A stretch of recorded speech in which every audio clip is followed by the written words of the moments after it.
గత వైసీపీ పాలకులపై జనసేన రాష్ట్ర ప్రధాన కార్యదర్శి చిలకం మధుసూదన్ రెడ్డి టీడీపీ జనసేన కార్యకర్తలను ఎన్నో హింసలకు గురిచేసి ప్రభుత్వ పథకాలన్నిటికీ దూరం చేసిందని మండిపడ్డారు.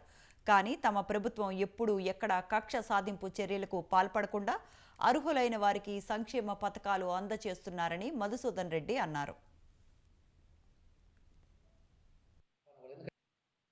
గత ప్రభుత్వం మంజూరు చేసినటువంటి గృహ నిర్మాణ పథకంలో గతంలో ఇల్లు మంజూరైనా కానీ గత ప్రభుత్వ నిర్వాహకం వల్ల ఎంతోమంది పేదలు ఇల్లు నిర్మించుకోలేకపోయినారు. ఎందుకంటే ఆ ప్రభుత్వంలో ఉన్నటువంటి నాయకులైతేనేమి, వారి కార్యకర్తలు అయితేనేమి వారు మాత్రమే నిర్మించుకున్నారు తప్ప పేదలు ఎక్కడ కూడా నిర్మించుకున్న పాపాన వాళ్ళు. ఎందుకంటే ఎక్కడ కూడా అధికార పార్టీ వారు వాళ్ళకి సహకరించలేదు. అవన్నీ గమనించినటువంటి కూటమి ప్రభుత్వం, ముఖ్యమంత్రి చంద్రబాబు నాయుడు గారు గత ప్రభుత్వంలో నిర్మించుకోలేనటువంటి పేదలు వెంటనే ఆ ఇల్లు నిర్మించుకోండి, వారికి ఖచ్చితంగా సహకరిస్తామని చెప్పేసి ఆయన చెప్పడం జరిగింది.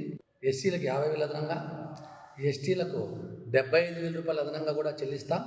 వచ్చే మార్చి 31 లోపల మీరంతా కూడా నిర్మించుకోండి, పూర్తి చేయండి అని చెప్పి చేసుకోండి అని చెప్పేసి